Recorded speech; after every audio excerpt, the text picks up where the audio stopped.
तो कहानी की शुरुआत में हमें इस दुनिया का पास्ट दिखाया जाता है। नरेशन में हमें बताया जाता है कि जब ये दुनिया बनी थी तब हर तरफ सिर्फ केओस और डिस्ट्रक्शन ही मौजूद था। आसमान और जमीन के बीच में स्पिरिचुअल एनर्जी बहुत ही ज्यादा मिकदार में मौजूद थी। हम देखते हैं कि बड़े बड़े खतरनाक बीस्ट्स और मॉन्स्टर्स आसमान में उड़ रहे थे और एक दूसरे पर भयानक हमले कर रहे थे। गॉड्स और डीमंस इस दुनिया पर अपना राज कायम करने के लिए आपस में बहुत ही भयानक जंग कर रहे थे। ये सब लोग अपनी पावर्स का यूज करके एक दूसरे को खत्म करने पर तुले हुए थे। इनके साथ साथ ह्यूमन कल्टिवेटर्स भी इस रेस में पीछे नहीं थे। वो भी हेवन के रास्ते पर चलकर हमेशा जिंदा रहने की कोशिश कर रहे थे और इमोर्टैलिटी हासिल करना चाहते थे। सभी लोग अपनी अपनी पावर्स बढ़ाने और इमोर्टैलिटी के लिए लड़ रहे थे। तभी उस केओस और डिस्ट्रक्शन के बीच में एक ऐसी सुप्रीम ट्रेजर बनती है जिसका नाम था 3 ट्रेजर्स रूई कॉल्ड्रन। ये कॉल्ड्रन केओस के बीच में पैदा हुआ था और जैसे ही ये इस दुनिया में आता है इसकी गोल्डन चमक से पूरा आसमान रोशन हो जाता है। इसकी पावर इतनी ज्यादा और खतरनाक थी कि आसमान से बड़ी बड़ी बिजलियां जमीन पर गिरने लगती हैं और पूरी दुनिया में एक अजीब सी हलचल मच जाती है। गॉड्स, डीमंस और बड़े बड़े बीस्ट सब इस कॉल्ड्रन की पावर को महसूस कर लेते हैं। वो सब इस सुप्रीम ट्रेजर को हासिल करने के लिए उसकी तरफ भागने लगते हैं। हर कोई इस कॉल्ड्रन को पाना चाहता था क्योंकि इसमें बहुत ज्यादा ताकत थी, लेकिन ये डिवाइन ट्रेजर खुद की मर्जी रखता था। इसने उन सब से बचने के लिए खुद को एक आम से पुराने और टूटे हुए कॉल्ड्रन में बदल लिया और डस्ट के पीछे छुप गया। हजारों साल गुजर गए और ये कॉल्ड्रन अभी भी इस दुनिया में कहीं छुपा हुआ अपने सच्चे मास्टर का इंतजार कर रहा है। इसके बाद सीन शिफ्ट होता है और हम एक बहुत ही खूबसूरत और बिजी टाउन का नजारा देखते हैं जहाँ बहुत सारे लोग अपने कामों में बिजी थे। यहाँ पर हमें एक छोटा सा लड़का दिखाया जाता है जिसका नाम ये शिंगचेन था। ये शिंगचेन भागता हुआ टाउन की गलियों से गुजर रहा था। उसके हाथ में वही एंशिएंट और पुराना कॉल्ड्रन था जो उसने कस कर पकड़ा हुआ था। वो भागता हुआ एक मेडिसिन शॉप के पास आता है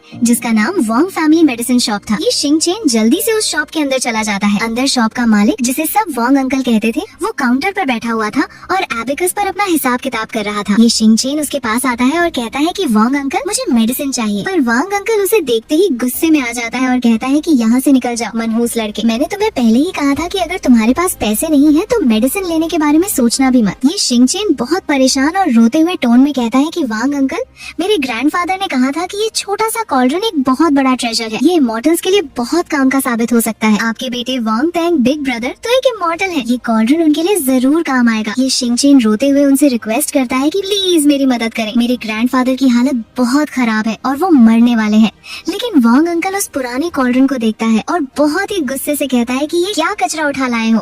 वो चिल्लाकर कहता है कि जल्दी से यहाँ से दफा हो जाओ और मेरा बिजनेस खराब मत करो। मेरा बेटा वांग टैंग तो इमॉर्टल्स जैसा है। वो अब चिंगयून सेक्ट का इनर डिसाइपल बन चुका है। क्या तुम्हें लगता है कि वो इस कचरे को पसंद करेगा? ये बोलते ही वांग अंकल काउंटर से बाहर आता है और एक बहुत ही जोरदार किक ये शिंगचेन को मारता है। ये किक इतनी जोर की थी कि ये शिंगचेन उड़ता हुआ शॉप से बाहर जाकर जमीन पर गिर जाता है। उसके हाथ से वो कॉल्ड्रन भी छूटकर जमीन पर गिर जाता है। वांग अंकल बाहर आकर उस पर चिल्लाता है और कहता है कि तुम जैसे छोटे धोखेबाज लोग अब मुझे धोखा देने की कोशिश कर रहे हैं। ये शिंगचेन जमीन से उठता है, अपना कॉल्ड्रन वापस उठाता है और अपने कपड़े झाड़ते हुए कहता है कि वांग अंकल, मेरे ग्रैंडफादर ने पहले आपके लिए बहुत सारी कीमती हर्ब्स जमा की थी। आपने तो हमें वादा किया था कि आप हमारी मदद करेंगे, तो आप प्लीज हम पर थोड़ा रहम खा लीजिए और मुझे मेडिसिन दे दीजिए। लेकिन वांग अंकल इस बात को पूरी तरह से मानने से इनकार कर देता है और कहता है कि तुम्हारे उस बूढ़े ग्रैंडफादर ने मुझे कौन सी कीमती हर्ब्स दी थी, मुझे तो ऐसी किसी हर्ब के बारे में कुछ नहीं पता। वो गुस्से से चिल्लाता है कि यहाँ से निकल जाओ वरना मैं तुम्हें यहीं जान से मार दूंगा। ये शिंगचेन को समझ आ जाता है कि ये इंसान उसकी कोई मदद नहीं करेगा और ये बहुत ही मतलबी इंसान है। ये शिंगचेन गुस्से से कहता है कि मेरे ग्रैंडफादर ने जो भी अच्छी हर्ब्स जमा की थी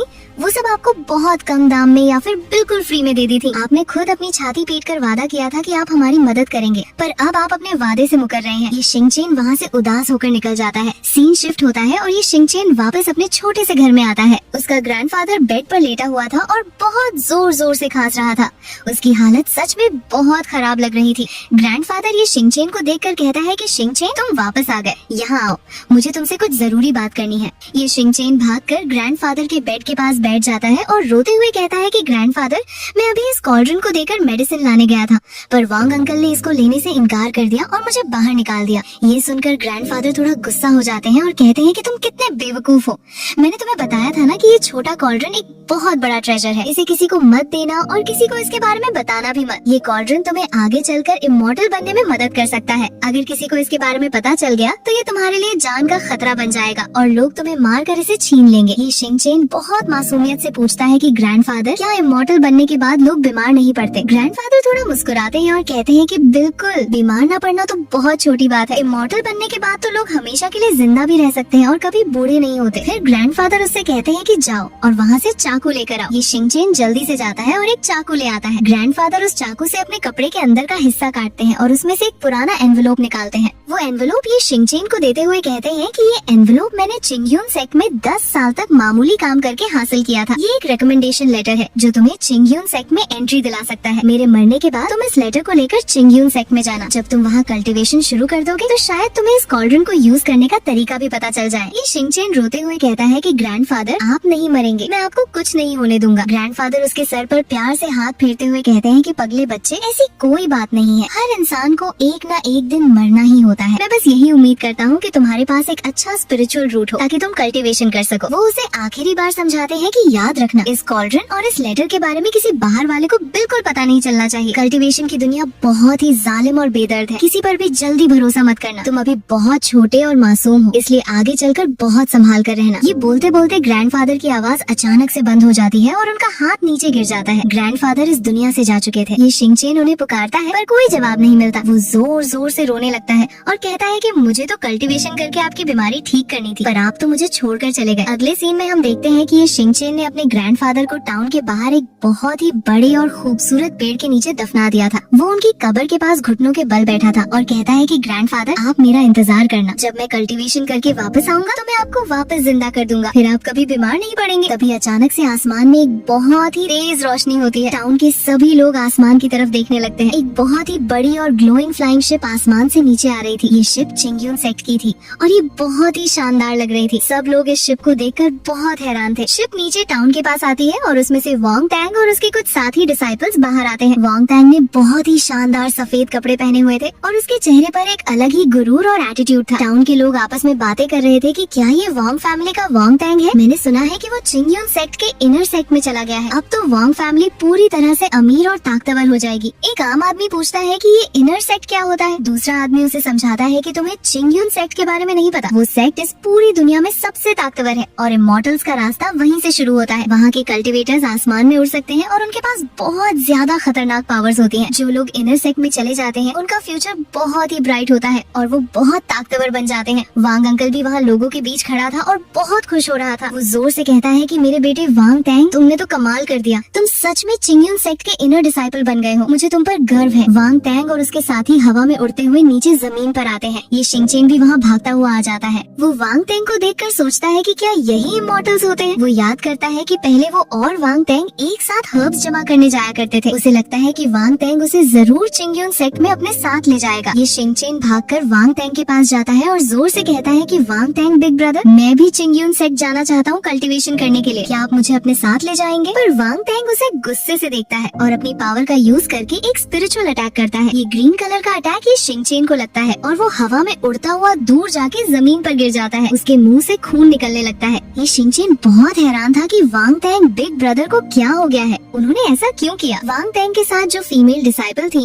वो ये शिनचैन को देखकर मुस्कुराती है और कहती है कि ये लड़का तो बड़ा इंटरेस्टिंग है, पर मैं इसकी फीलिंग समझ सकती हूँ। आखिर कौन सा मॉडल कल्टीवेशन नहीं करना चाहता, सभी को इमॉर्टल बनने का शौक होता है। वांग टैंग बहुत ही घमंड से कहता है कि सीनियर सिस्टर, ये तो बस एक चींटी के जैसा मामूली लड़का है, इस पर ध्यान देने की कोई जरूरत नहीं है। वो लोग उसे वहीं छोड़कर आगे बढ़ जाते हैं। ये शिनचैन जमीन पर पड़ा हुआ था और अपने मुंह से खून साफ करते हुए सोचता है कि मैं किसी भी तरह से कल्टीवेशन जरूर करूंगा। ये शिनचैन वापस अपने घर आता है। उसने अपना एक छोटा सा बैग पैक कर लिया था और सोचता है कि अगर वो लोग मुझे अपने साथ नहीं ले जाएंगे तो कोई बात नहीं, मैं खुद ही चला जाऊंगा। वो जाके अपना एंशिएंट कॉल्ड्रन उठाता है, लेकिन तभी उसके हाथ पर लगा हुआ खून उस कॉल्ड्रन के एक क्रैक पर लग जाता है। अचानक से उस कॉल्ड्रन के अंदर एक रेड लाइट ग्लो करने लगती है। ये शिनचैन हैरान होता है और कॉल्ड्रन को ध्यान से देखने लगता है। अगले ही पल ये शिनचैन का कॉन्शियसनेस उसकी बॉडी से बाहर निकलकर एक अलग ही डायमेंशन में चला जाता है। ये उसका स्पिरिचुअल सी था। यहाँ पर एक बहुत ही बड़ा और खूबसूरत मैजिकल पेड़ था जिसमें अलग अलग कलर्स की लाइट्स चमक रही थी। ये शिनचैन हैरान होकर इधर उधर देखता है। तभी उसके सामने वही छोटा कॉल्ड्रन बड़ा होकर आ जाता है। ये शिनचैन समझ जाता है कि ये वही ब्लड कॉन्ट्रैक्ट है जिसके बारे में ग्रैंडफादर बात कर रहे थे, पर वो सोचता है कि ग्रैंडफादर इस कॉन्ट्रैक्ट को पहले क्यों नहीं कर पाए थे। तभी वो कॉल्ड्रन बहुत तेज गोल्डन लाइट से चमकने लगता है। उसके ऊपर कुछ एंशिएंट ग्लोइंग वर्ड्स लिखे हुए आते हैं। ये शिनचैन उन वर्ड्स को पढ़ता है। 3 treasures रूई कॉल्ड्रन,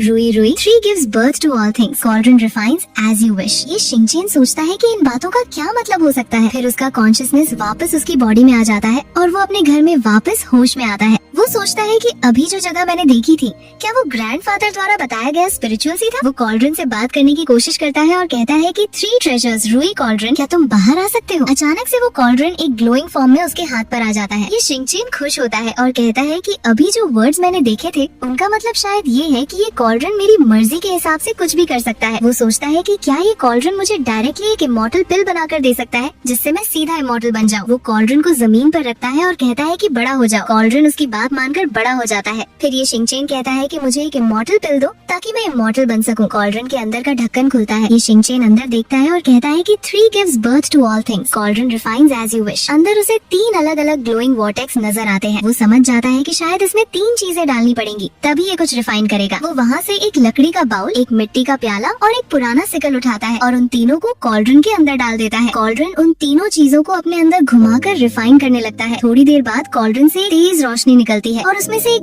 बहुत ही शानदार और ग्लोइंग सिकल बाहर आता है। ये शिंगचेन उस सिकल को पकड़ता है और बहुत खुश होता है। वो कहता है कि ये तो सच में एक बहुत बड़ा ट्रेजर है। भले ही ये मुझे इमॉर्टल पिल ना दे सके, पर ये मेरे वेपन्स और आइटम्स को जरूर ताकतवर बना सकता है। तभी अचानक से दरवाजे पर किसी के आने की आवाज आती है। कोई दरवाजा खटखटाता है और कहता है कि ये शिंगचेन, क्या तुम अंदर हो। ये शिंगचेन घबरा जाता है और जल्दी से कहता है कि 3 ट्रेजर्स रूई कॉल्ड्रन, वापस आ जाओ। कॉल्ड्रन वापस उसके अंदर चला जाता है। दरवाजा खुलता है और वांग टैंग अंदर आता है। वांग टैंग कहता है कि तुम्हारा वो छोटा कॉल्ड्रन कहाँ है, मुझे वो कॉल्ड्रन चाहिए, जल्दी से बाहर निकालो। ये शिंगचेन डरता हुआ कहता है कि मैंने तो उसे फेंक दिया। वांग टैंग गुस्से में आता है और ये शिंगचेन को उसके कपड़ों से पकड़कर घर से बाहर फेंक देता है। ये शिंगचेन जमीन पर गिरता है। वांग टैंग घर के अंदर जाता है और पूरा घर छान मारता है। वो बेड को उलट देता है और दराज चेक करता है, पर उसे वो कॉल्ड्रन कहीं नहीं मिलता। वो गुस्से में बाहर आता है और ये शिंगचेन से पूछता है कि क्या तुमने सच में उसे फेंक दिया। ये शिंगचेन कहता है कि हाँ, मेरे ग्रैंडफादर ने मुझे उसे फेंकने को कहा था। अगर आपको यकीन नहीं है तो आप उनसे जाके पूछ लीजिए।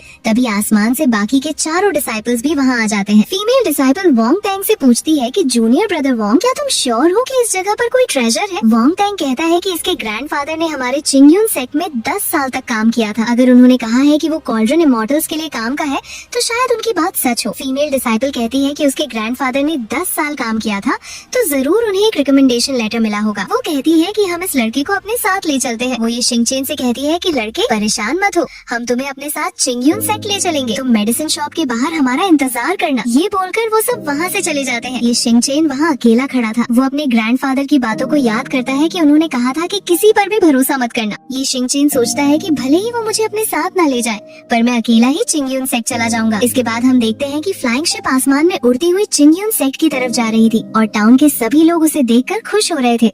दूसरी तरफ ये शिंगचेन अपना बैग लेकर अकेला ही पैदल निकल पड़ता है।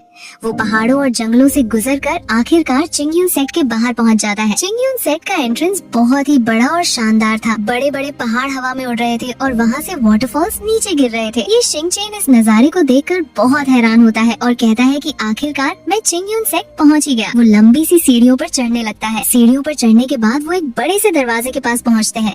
तभी एक चिंगयुन सेक्ट का डिसाइपल उसे रोकता है और कहता है कि यहीं रुक जाओ, ये चिंगयुन सेक्ट की जगह है, यहाँ किसी आम इंसान का आना मना है, जल्दी से यहाँ से चले जाओ। ये शिंगचेन कहता है कि मेरे पास रिकमेंडेशन लेटर है। वो डिसाइपल कहता है कि अपना लेटर मुझे दिखाओ। ये शिंगचेन अपने बैग से वो लेटर निकालकर उस डिसाइपल को देता है। डिसाइपल वो लेटर पढ़ता है और पूछता है कि क्या तुम्हारे साथ कोई और बड़ा इंसान नहीं आया। ये शिंगचेन कहता है कि नहीं, मैं अकेला ही आया हूँ, अब आप ये लेटर मुझे वापस दे दीजिए। डिसाइपल थोड़ा मुस्कुराता है और कहता है कि परेशान मत हो, यहाँ कोई तुम्हारा लेटर नहीं चुराएगा, मेरे पीछे पीछे आओ। वो डिसाइपल ये शिंगचेन को आगे ले जाता है। वो लोग एक बड़े से पहाड़ के सामने आते हैं। ये शिंगचेन सोचता है कि आगे तो रास्ता ही नहीं है, हम इस पहाड़ से टकरा जाएंगे। वो डिसाइपल से कहता है कि आगे पहाड़ है, हम टकरा जाएंगे, पर वो डिसाइपल कहता है कि ये कोई असली पहाड़ नहीं है, घबराने की जरूरत नहीं है। वो डिसाइपल अपने हाथ से एक Z टोकन निकालता है और उस पहाड़ की तरफ करता है। पहाड़ के ऊपर एक मैजिकल पोर्टल खुल जाता है। ये शिंगचेन हैरान रह जाता है। वो दोनों उस पोर्टल के अंदर चले जाते हैं। पोर्टल के अंदर एक अलग ही दुनिया थी। वहाँ हवा में चलने वाले रास्ते थे। तभी वहाँ वांग टैंग आ जाता है। वांग टैंग ये शिंगचेन को देखकर कहता है कि तुम यहाँ आ गए, चलो मैं तुम्हें चिंगयुन सेक्ट के अंदर ले जाता जाता हूँ। ये शिंगचेन और वांग टैंग एक टेलीपोर्टेशन एरे के ऊपर खड़े होते हैं और एक तेज रोशनी के साथ वहाँ से गायब हो जाते हैं। वो दोनों चिंगयून सेक्ट के आउटर सेक्ट के स्क्वायर में पहुँचते हैं। ये स्क्वायर बहुत ही बड़ा था और वहाँ बहुत सारे डिसाइपल्स हवा में उड़ रहे थे और प्रैक्टिस कर रहे थे। ये शिंगचेन ये सब देखकर बहुत एक्साइटेड था। वांग टैंग उसे कहता है कि इधर उधर मत देखो, मेरे पीछे आओ। वो दोनों एक बड़ी सी बिल्डिंग के अंदर जाते हैं जिसका नाम रजिस्ट्रेशन हॉल था। अंदर एक एल्डर बैठे हुए थे। वांग टैंग और ये शिंगचेन उनके पास जाते हैं। ये शिंगचेन अपना लेटर उन एल्डर को देता है। एल्डर उस लेटर को देखते हैं और एक बुक निकालकर उसमें एंट्री करने लगते हैं। एल्डर पूछते हैं कि तुम्हारा नाम क्या है? ये शिंगचेन कहता है ये शिंगचेन। एल्डर पूछते हैं कि तुम्हारी एज क्या है? ये शिंगचेन जवाब देता है कि 13 साल। एल्डर लिखते हुए पूछते हैं लड़का या लड़की? ये शिंगचेन अपने कपड़ों को देखता है और थोड़ा अजीब फील करते हुए कहता है कि मैं लड़का हूँ, मेरे पास वैसी चीजें हैं। एल्डर गुस्से से कहते हैं कि मैंने बस जल्दी में पूछ लिया था, तुम्हें जवाब देने की जरूरत नहीं है। फिर एल्डर कहते हैं कि मेरे पीछे आओ, अब हम तुम्हारा स्पिरिचुअल रूट टेस्ट करेंगे। अगर तुम्हारा टैलेंट अच्छा हुआ तो तुम आउटर सेक्ट या फिर इनर सेक्ट के डिसाइपल बन सकते हो, पर अगर तुम्हारा टैलेंट बेकार हुआ तो तुम्हें सिर्फ मामूली काम करने वाला डिसाइपल बनाया जाएगा। ये शिंगचेन और एल्डर बाहर आते हैं जहाँ बहुत सारे और लोग भी खड़े थे। वांग टैंग और उसके साथी भी वहाँ मौजूद थे। एल्डर ये शिंगचेन को एक बहुत ही बड़े और ग्लोइंग स्टोन के पास ले जाते हैं। इस स्टोन पर गोल्डन कलर की लाइंस बनी हुई थी और ये हवा में फ्लोट कर रहा था। एल्डर कहते हैं कि ये स्पिरिचुअल रूट टेस्ट करने वाला स्टोन है, अपना हाथ इसके अंदर बने हुए निशान पर रखो। ये शिंगचेन आगे बढ़ता है और अपना हाथ उस स्टोन पर रख देता है। जैसे ही उसका हाथ स्टोन पर लगता है, स्टोन से एक बहुत ही तेज रोशनी निकलती है। ये रोशनी इतनी तेज थी कि सबकी आंखें चौंधिया जाती हैं। स्टोन से 10 अलग अलग कलर्स की बीम्स आसमान की तरफ निकलती हैं। आसमान में एक बहुत ही बड़ा और भयानक वॉर्टेक्स बन जाता है जिसमें से बिजलियां चमकने लगती हैं। ये नजारा देखकर वहाँ खड़े सभी डिसाइपल्स और एल्डर बहुत हैरान हो जाते हैं। किसी को समझ नहीं आ रहा था कि ये क्या हो रहा है। सबकी आंखें फटी की फटी रह जाती हैं। एल्डर बहुत ही शौक और खुशी के साथ चिल्लाते हुए कहते हैं कि ये तो 10 एट्रीब्यूट सुप्रीम स्पिरिचुअल रूट है। ऐसा टैलेंट तो सदियों में एक बार देखने को मिलता है। सब लोग ये शिंगचेन को देखकर हैरान थे। वांग टैंग और उसकी फीमेल फ्रेंड भी बहुत शॉक थे कि इस मामूली लड़के के पास इतना बड़ा टैलेंट कैसे हो सकता है। पर अचानक से आसमान में बना वो वॉर्टेक्स गायब होने लगता है। वो 10 कलर्स की बीम्स भी धीरे धीरे गायब हो जाती हैं और आसमान वापस नॉर्मल हो जाता है। वो बड़ा सा स्टोन वापस अपनी पुरानी हालत में आ जाता है और उसकी चमक खत्म हो जाती है। सब लोग हैरानी से देख रहे थे कि अचानक से ये क्या हो गया। एल्डर भी अपना सिर खुजाते हुए आगे आते हैं और कहते हैं कि क्या बस इतना ही था। वो ध्यान से देखते हैं और फिर कहते हैं कि मुझे लगा था कि ये कोई सुप्रीम टैलेंट है, पर ये तो एक 10 एट्रीब्यूट मिसलेनियस स्पिरिचुअल रूट निकला। ये सुनकर वहाँ खड़े सभी लोग हंसने लगते हैं। एल्डर कहते हैं कि तुम्हारा टैलेंट तो बहुत ही ज्यादा बेकार है। तुम्हारे पास 10 अलग अलग एलिमेंट्स हैं, जिसका मतलब है कि तुम किसी एक एलिमेंट पर फोकस नहीं कर सकते। ऐसे लोग कल्टीवेशन में कभी आगे नहीं बढ़ पाते। तुम्हारी उम्र भी ज्यादा नहीं होगी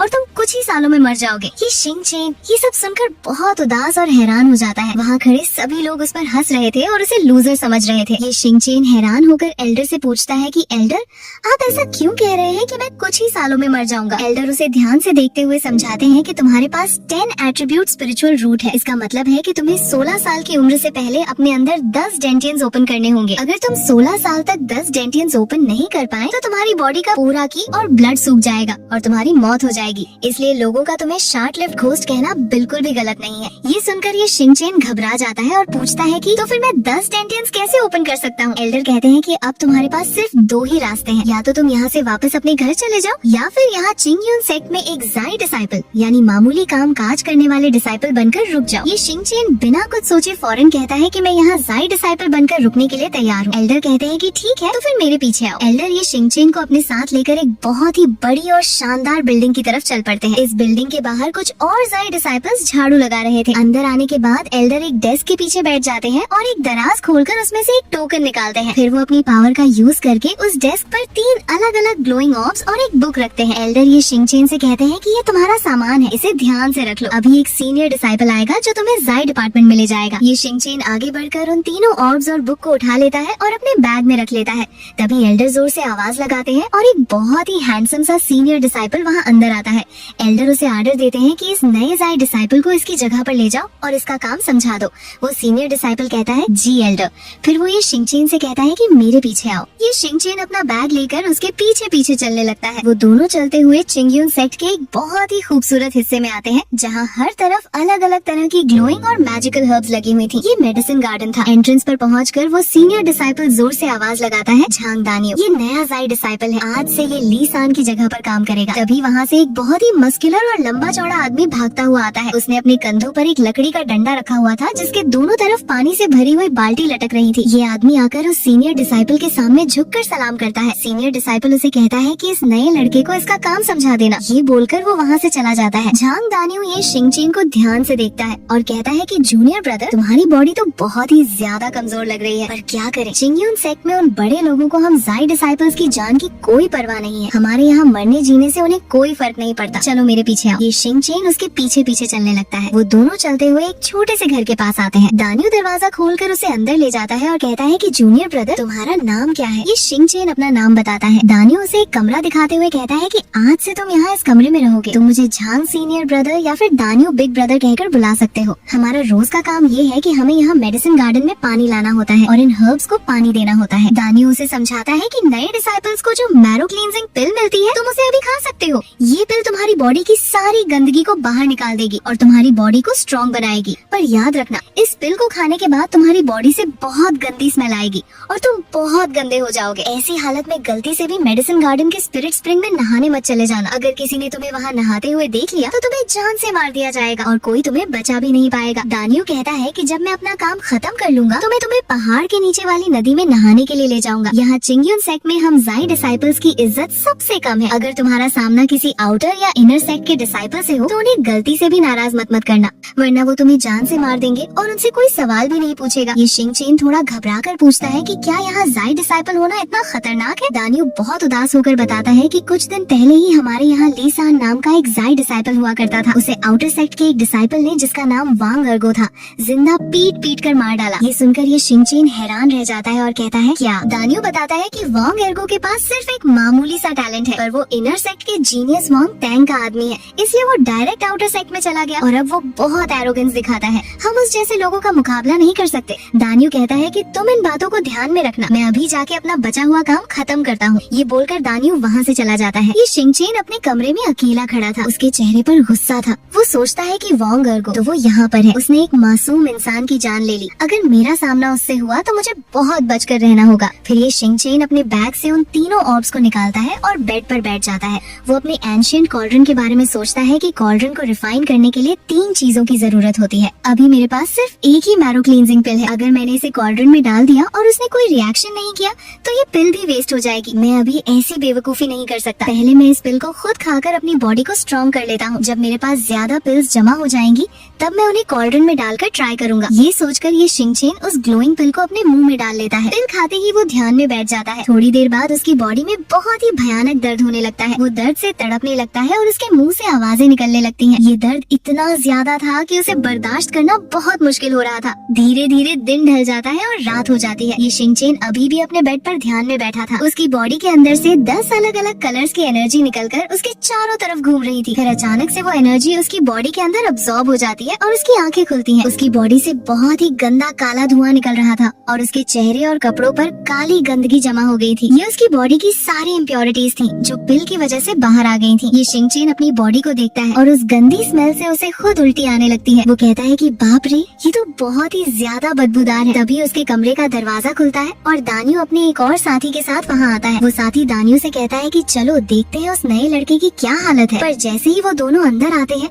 उस भयानक बदबू की वजह से दोनों अपनी नाक बंद कर लेते हैं। दानियो उस दूसरे साथी को इंट्रोड्यूस करवाते हुए कहता है कि ये शिंगचेन, ये तुम्हारा दाओ सीनियर ब्रदर है, तुम इसे दाओगे कह सकते हो। दाओगे ये शिंगचेन को सलाम करता है और कहता है कि तुम्हारी हालत तो सच में बहुत खराब है। दानियो कहता है कि हाँ, मैरो क्लींजिंग पिल खाने के बाद सबकी यही हालत होती है। चलो हम तुम्हें नदी पर नहाने ले चलते हैं। वो तीनों चलते हुए पहाड़ के नीचे एक बहुत ही खूबसूरत और शांत नदी के पास आते हैं। रात का वक्त था और आसमान में चांद चमक रहा था। दानियो और दाओगे अपने कपड़े उतारकर नदी में छलांग लगा देते हैं और पानी में खेलने लगते हैं। वो ये शिंगचेन को भी अंदर आने के लिए कहते हैं। ये शिंगचेन भी अपने कपड़े उतारकर नदी में आ जाता है और अपने आप को साफ करने लगता है। दानियो और दाओगे उसकी बॉडी को ध्यान से देखते हैं। वो दोनों हैरान थे कि ये शिंगचेन की बॉडी अब पहले से बहुत ज्यादा स्ट्रॉन्ग और मस्कुलर लग रही थी। दानियो कहता है कि जवान होने का यही फायदा है। इस पिल ने इसकी बॉडी पर बहुत ही कमाल का असर किया है। नहाने के बाद वो तीनों वापस अपने क्वार्टर की तरफ चल पड़ते हैं। रास्ते में दानियो ये शिंगचेन से कहता है कि जूनियर ब्रदर, अब तुम जाके सो जाओ, कल हमें बहुत सारा काम करना है, इसलिए ज्यादा रात तक मत जागना। ये शिंगचेन अपने कमरे में आकर दरवाजा बंद कर लेता है। वो एक मोमबत्ती जलाता है और डेस्क पर बैठकर वही बेसिक कल्टीवेशन की बुक पढ़ने लगता है। वो बुक में लिखे हुए तरीके को ट्राई करता है और अपने हाथ से एक हैंड सील बनाता है। उसकी उंगलियों पर एक छोटी सी ग्रीन कलर की एनर्जी ग्लो करने लगती है, पर अगले ही पल वो एनर्जी गायब हो जाती है। ये शिंगचेन उदास होकर कहता है कि लगता है मैं सच में एक लूजर हूँ, पर मैं हार नहीं मानूंगा। मुझे किसी भी तरह से कल्टीवेशन करनी होगी। मुझे जिंदा रहने के लिए और अपने ग्रैंडफादर को वापस जिंदा करने के लिए उन 10 डेंटियंस को ओपन करना ही होगा। ये बोलकर वो जोर से अपनी मुट्ठी बांधता है और ध्यान लगाने की कोशिश करता है, पर थोड़ी देर बाद वो थक कर अपने बेड पर सो जाता है। अगली सुबह जब ये शिंगचैन की आँख खुलती है तो सूरज बहुत ऊपर आ चुका था। वो अपनी आँखें मलते हुए उठता है और बाहर देखता है। वो कहता है कि अरे ये तो दोपहर होने वाली है, लगता है दानियो और दाओगे ने मुझे जानबूझकर नहीं जगाया ताकि मैं थोड़ी देर और आराम कर सकूं। ये शिंगचैन अपनी बॉडी को स्ट्रेच करता है और उसे अभी भी थोड़ा दर्द महसूस हो रहा था। वो अपनी पॉकेट से वो 2 बचे हुए ऑर्ब्स निकालता है और सोचता है कि अगर मेरे पास एक और पिल होती तो मैं इन तीनों को अपने कॉल्ड्रन में रिफाइन करके देखता। पता नहीं ये कॉल्ड्रन 3 पिल्स को मिलाकर कौन सी नई पिल बनाएगा। खैर, जब मेरे पास 3 पिल्स जमा हो जाएंगी तब मैं ट्राई करूंगा। ये शिंगचैन जल्दी से तैयार होकर क्वार्टर से बाहर निकलता है। वो भागता हुआ मेडिसिन गार्डन की एंट्रेंस की तरफ जाता है। जैसे ही वो वहाँ पहुँचता है, अचानक से एक हाथ आकर उसकी शर्ट को कसकर पकड़ लेता है। ये मेडिसिन गार्डन का मैनेजर झाओ था। मैनेजर झाओ बहुत ही गुस्से में लग रहा था। वो ये शिंगचैन पर चिल्लाते हुए कहता है कि लड़के, तो तुम ही वो नए ज़ाई डिसाइपल हो। तुम्हारे साथ जो दूसरा लड़का था जिसका नाम दाओ है, वो कहाँ मर गया? ये शिंगचैन घबराकर कहता है कि मैं तो अभी उठाऊं, मुझे कुछ नहीं पता। मैनेजर झाओ उसे गुस्से से जमीन पर फेंक देता है और कहता है कि तुम सब किसी काम के नहीं हो। पहले ही दिन तुमने अपना काम पूरा नहीं किया, आज मैं तुम्हें ऐसी सजा दूंगा कि तुम याद रखोगे। ये शिंगचैन जमीन पर गिरा हुआ था। वो समझ जाता है कि जरूर दाओगे के साथ कुछ बुरा हुआ है। दूसरी तरफ हम देखते हैं कि दाओगे और दानियो मेडिसिन गार्डन के अंदर एक रास्ते पर चल रहे थे और उनके कंधों पर पानी की बाल्टियां थीं। तभी मैनेजर झाओ वहाँ आ जाता है और दाओगे को रोककर कहता है कि क्या तुमने बिना इजाजत के स्पिरिट स्प्रिंग का पानी चुराया है? दाओगे हैरान होकर कहता है कि नहीं मैनेजर, मैंने ऐसा कुछ नहीं किया। पर मैनेजर झाओ उसकी एक नहीं सुनता और एक बहुत ही जोरदार किक दाओगे को मारता है। दाओगे उड़ता हुआ जमीन पर गिरता है। मैनेजर झाओ उसके पास आकर उसे और जोर जोर से लात मारने लगता है और चिल्लाता है कि तुम्हारी इतनी हिम्मत कि तुमने स्पिरिट स्प्रिंग का पानी पिया, आज मैं तुम्हें जिंदा नहीं छोड़ूंगा। तभी ये शिंगचैन भी भागता हुआ वहाँ आ जाता है। दानियो और ये शिंगचैन जल्दी से आगे आते हैं और मैनेजर झाओ को रोकने की कोशिश करते हैं। दानियो कहता है कि मैनेजर झाओ प्लीज रुक जाइए, जरूर कोई गलतफहमी हुई है। पर मैनेजर झाओ गुस्से से चिल्लाता है कि मुझसे दूर रहो। वो अपनी कल्टीवेशन पावर का यूज करके एक वेव रिलीज करता है जिससे दानियो और ये शिंगचैन दोनों हवा में उड़ते हुए दूर जाके गिरते हैं। मैनेजर झाओ वापस दाओगे की तरफ मुड़ता है और अपनी पावर को इकट्ठा करके एक बहुत ही खतरनाक पंच दाओगे की छाती पर मारता है। ये पंच इतना पावरफुल था कि वहाँ एक छोटा सा ब्लास्ट होता है। मैनेजर झाओ अपने कपड़े ठीक करते हुए वहाँ से चला जाता है और कहता है कि अगर किसी और ने पानी चुराने की कोशिश की तो उसका अंजाम भी यही होगा। दानियो और ये शिंगचैन जल्दी से उठकर दाओगे के पास जाते हैं। दाओगे जमीन पर बेहोश पड़ा था और उसके मुंह और नाक से बहुत सारा खून निकल रहा था। दानियो घबराकर उसकी नाक के पास अपनी उंगली रखता है और उसकी सांसें चेक करता है। दानियो की आंखें फटी की फटी रह जाती हैं और वो रोते हुए कहता है कि ये मर गया, दाओगे मर गया। ये शिंगचैन ये सुनकर बहुत ज्यादा शॉक हो जाता है। उसे यकीन नहीं हो रहा था कि इस कल्टीवेशन वर्ल्ड में लोगों की जान की इतनी सस्ती कीमत है। वो सोचता है कि यहाँ तो सच में लोग किसी को भी जान से मार देते हैं। दानियो रोते हुए ये शिंगचैन से कहता है कि जूनियर ब्रदर, तुम्हारा टैलेंट वैसे भी बेकार है, तुम यहाँ मत रुको वरना एक दिन तुम भी ऐसे ही मारे जाओगे। तुम वापस अपने घर चले जाओ। पर ये शिंगचैन अपने हाथ की मुट्ठी बांधता है और उसकी आंखों में एक अजीब सा गुस्सा और डिटर्मिनेशन था। वो खुद से वादा करता है कि मैं किसी भी हाल में कल्टीवेशन करके ताकतवर बनूंगा ताकि कोई मुझे ऐसे न मार सके। इसके बाद हम देखते हैं कि रात के वक्त ये शिंगचैन और दानियो ने मिलकर दाओगे को पहाड़ के एक हिस्से में दफना दिया था और उसकी कब्र पर एक पत्थर लगा दिया था। सीन शिफ्ट होता है और ये शिंगचैन अपने क्वार्टर में बेड पर अकेला बैठा हुआ था। उसकी आंखें बंद थीं और वो दाओगे के बारे में सोच रहा था। तभी दरवाजा खुलता है और दानियो अंदर आता है। दानियो के हाथ में एक कपड़े की पोटली थी। वो पोटली ये शिंगचैन को देते हुए कहता है कि जूनियर ब्रदर, ये दाओगे का बचा हुआ सामान है, अब ये तुम रख लो। ये शिंगचैन उस पोटली को खोलता है। उसमें से 6 low grade bone strengthening pills, एक लो ग्रेड की रिफाइनिंग पिल और एक बेसिक कल्टीवेशन की बुक निकलती है। ये शिंगचैन ये देखकर दानियो का शुक्रिया अदा करता है। दानियो कहता है कि तुम सो जाओ क्योंकि कल का काम और भी ज्यादा मुश्किल होने वाला है। दानियो बताता है कि मैनेजर झाओ ने कल के लिए बहुत सारा काम दे दिया है। कल हमें दोपहर से पहले पूरे मेडिसिन गार्डन को पानी देना होगा और उसके बाद दोपहर में आउटर सेक्ट के वॉन्ग अर्गू और सीनियर सिस्टर ली यूएलिंग यहाँ हर्ब्स लेने आएंगे, हमें उनकी मदद करनी होगी। दानियो कहता है कि मैंने मैनेजर झाओ से रिक्वेस्ट की थी कि हम सिर्फ 2 लोग हैं, हम इतना काम अकेले नहीं कर सकते, इसलिए किसी और ज़ाई डिसाइपल को हमारी मदद के लिए भेज दे। पर मैनेजर झाओ ने मेरी एक नहीं सुनी और मुझे लात मारकर वहाँ से भगा दिया। उसने कहा कि हम ज़ाई डिसाइपल्स की जिंदगी की कोई औकात नहीं है, हमें अकेले ही सब कुछ करना होगा। दानियो बहुत परेशान था और कहता है कि वांग एर्गू बहुत ही बुरा इंसान है, उसके साथ काम करना बहुत खतरनाक है। ये शिंगचैन कहता है कि वांग एर्गू और मैं एक ही गांव के हैं। दानियो खुश होकर कहता है कि अरे वाह, तो क्या तुम कल उससे थोड़ी सी रहम की भीख मांग सकते हो? शायद वो तुम्हारा गांव वाला होने के नाते हम पर थोड़ा रहम खा ले। पर ये शिंगचैन उदास होकर कहता है कि दानियो बिग ब्रदर, उसकी नजरों में मैं कुछ भी नहीं हूँ। अगर मैंने उससे कुछ कहा तो वो शायद मुझे यहीं जान से मार देगा। दानियो निराश होकर कहता है कि तो फिर अब हमें खुद ही सब कुछ बर्दाश्त करना होगा। ये बोलकर दानियो अपने कमरे में चला जाता है। दानियो के जाने के बाद ये शिंगचेन उस पोटली में से उन पिल्स को निकालता है और कहता है कि दाओगे, आप परेशान मत होना, मैं आपका बदला जरूर लूंगा। फिर वो अपनी पावर का यूज करके अपने एंशिएंट कॉर्डन को बाहर निकालता है। वो ग्लोइंग कॉर्डन हवा में फ्लोट करने लगता है। ये शिंगचेन हाथ जोड़कर उस कॉर्डन से कहता है कि प्लीज इस बार भी मेरी मदद करना। मैं इसमें 3 पिल्स डालूंगा तो तुम उन्हें रिफाइन करके मुझे कुछ अच्छा देना। अगर कल मैंने अपना काम ठीक से नहीं किया तो वो लोग मुझे मार देंगे। ये शिंगचेन 3 gives birth to all things वाला मंत्र बोलता है और कॉर्डन का ढक्कन खुल जाता है। अंदर वही 3 ग्लोइंग वोटेक्स घूम रहे थे। ये शिंगचेन अपने हाथ से 3 लो ग्रेट बोन स्ट्रेंथनिंग पिल्स को उन वोटेक्स में डाल देता है। कॉर्डन उन पिल्स को तेजी से घुमाने लगता है और उसमें से एक तेज रोशनी निकलती है। अगले ही पल कॉर्डन से एक नई पिल बाहर आती है। ये शिंगचेन उस पिल को पकड़कर ध्यान से देखता है। ये एक मिड ग्रेड पिल थी जिसके ऊपर 2 गोल्डन लाइंस बनी हुई थी। ये शिंगचेन बहुत खुश होता है और समझ जाता है कि ये कॉर्डन 3 लो ग्रेड आइटम्स को मिलाकर एक मिड ग्रेड आइटम बना सकता है। वो जल्दी से बची हुई 3 लो ग्रेड पिल्स को भी कॉर्डन में डाल देता है और कॉर्डन उन्हें भी रिफाइन करके एक और मिड ग्रेड पिल बना देता है। ये शिंगचेन सोचता है कि अगर ये पिल्स को अपग्रेड कर सकता है तो क्या ये इन कल्टीवेशन बुक्स को भी अपग्रेड कर सकता है। वो जल्दी से अपने बेड से 3 अलग अलग बेसिक कल्टीवेशन की बुक्स उठाता है और उन्हें कॉर्डन के अंदर डाल देता है। कॉर्डन उन बुक्स को रिफाइन करने लगता है। इस बार कॉर्डन से बहुत ही तेज आग की लपटें निकलती हैं और एक नई ग्लोइंग बुक बाहर आती है। इस बुक का नाम था फायर स्पिरिट आर्ट, जो कि एक मिड ग्रेड कल्टीवेशन टेक्निक थी। ये शिंगचेन खुशी से पागल हो जाता है और कहता है कि ये तो सच में काम कर गया। वो उस बुक को पढ़ने लगता है और फौरन ध्यान लगाकर उस नई टेक्निक को प्रैक्टिस करने लगता है। अगली सुबह जब दानियो ये शिंगचेन के कमरे का दरवाजा खटखटाता है और कहता है कि चलो जूनियर ब्रदर, काम पर जाने का वक्त हो गया है। ये शिंगचेन ध्यान से उठता है और कहता है कि मैं आ रहा हूँ। बाहर आने से पहले वो एक मिड ग्रेड पिल अपने मुंह में डाल लेता है। जैसे ही वो पिल खाता है उसकी बॉडी में एक ग्रीन कलर की एनर्जी ग्लो करने लगती है और उसे बहुत ज्यादा ताकत महसूस होती है। वो खुश होकर कहता है कि इस नई टेक्निक और पिल से मुझे बहुत पावरफुल फील हो रहा है।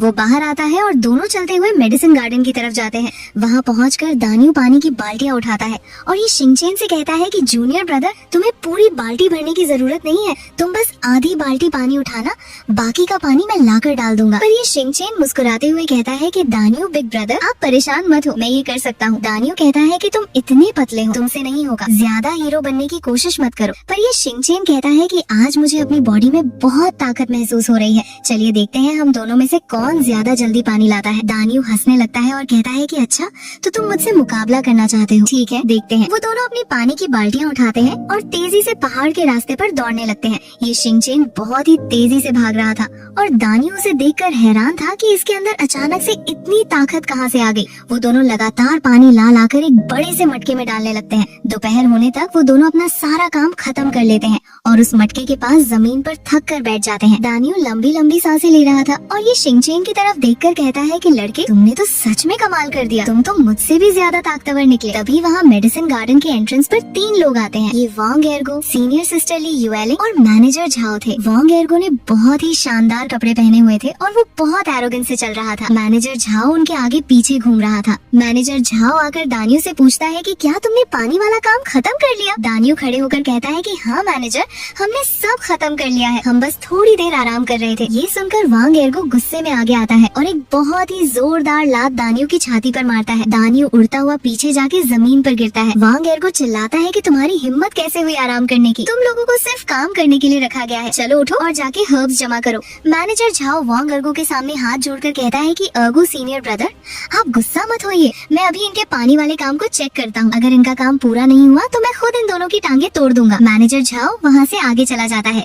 वांग एर्गो बहुत ही एटीट्यूड में उसे जाने का इशारा करता है। मैनेजर झाओ जब उनसे थोड़ा आगे निकल जाता है तो वो अपने दांत पीसते हुए सोचता है कि अगर ये वांग टेंग का आदमी ना होता तो मैं इस कुत्ते के सामने कभी नहीं झुकता। वीडियो की शुरुआत में हम देखते हैं कि वांग एर्गो और सीनियर सिस्टर ली युएलिंग मेडिसिन गार्डन के एंट्रेंस पर खड़े थे। मैनेजर झाओ, जो कि मेडिसिन गार्डन का इंचार्ज था, वो वांग एर्गो के सामने जमीन पर घुटनों के बल बैठा हुआ था और बहुत डरता हुआ लग रहा था। वांग एर्गो मैनेजर झाओ पर गुस्से से चिल्ला रहा था और कहता है कि यहाँ से दफा हो जाओ और आगे से मुझसे बात करते वक्त अपनी जुबान पर लगाम रखना। मैनेजर झाओ डरता हुआ उसके सामने हाथ जोड़ता है और कहता है कि एर्गो सीनियर ब्रदर, आप परेशान मत होइए, ये शिंगचेन तो आपके ही गांव का लड़का है, मैं भला उसके साथ ऐसी सख्ती कैसे कर सकता हूँ।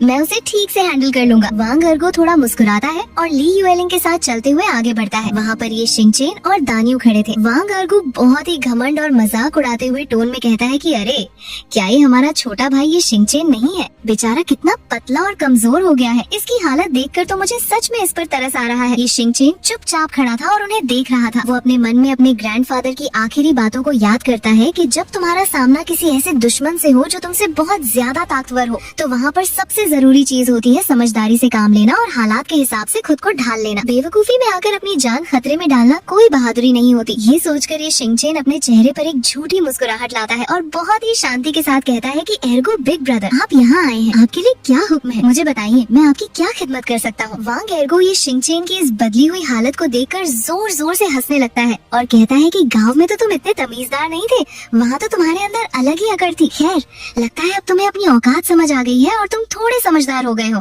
चलो, तुम्हारा एर्गो भाई आज तुम्हें एक बहुत ही बढ़िया गिफ्ट देगा। सीधे खड़े हो जाओ ताकि मैं तुम्हें एक लात मार सकूं। ये सुनकर ये शिंगचेन अपने गुस्से को पूरी तरह से कंट्रोल करता है और मन में सोचता है कि एक समझदार इंसान अपना बदला लेने के लिए 10 साल भी इंतजार कर सकता है। आज इनकी बारी है, कल मेरी बारी आएगी। ये शिंगचेन बहुत ही अजीब तरीके से सीना तान कर खड़ा हो जाता है और कहता है कि ठीक है एर्गो भाई, क्या ऐसे खड़ा होना ठीक है? मैं पूरी तरह से तैयार हूँ। ली युएलिंग ये शिंगचेन की इस मासूमियत और बेवकूफी को देखकर हंसती है और कहती है कि जूनियर ब्रदर, ये लड़का तो सच में बहुत बड़ा बेवकूफ है, इसे तो कुछ समझ ही नहीं आ रहा। वांग एर्गो बहुत ही एरोगेंस के साथ कहता है कि सीनियर सिस्टर, आपको नहीं पता, ये लड़का मेरी डोमिनेटिंग ऑरा और मेरी ताकत से पूरी तरह डर गया है, इसलिए ये मेरे सामने झुकने पर मजबूर है। अब आप बस देखते जाइए। ये बोलकर वांग एर्गो हवा में उड़ते हुए एक बहुत ही जोरदार और खतरनाक किक ये शिंगचेन के सीने पर मारता है। ये किक इतनी पावरफुल थी कि ये शिंगचेन उड़ता हुआ पीछे जाके जमीन पर बुरी तरह गिरता है। ली युएलिंग ये देखकर बहुत खुश होती है और तालियां बजाते हुए कहती है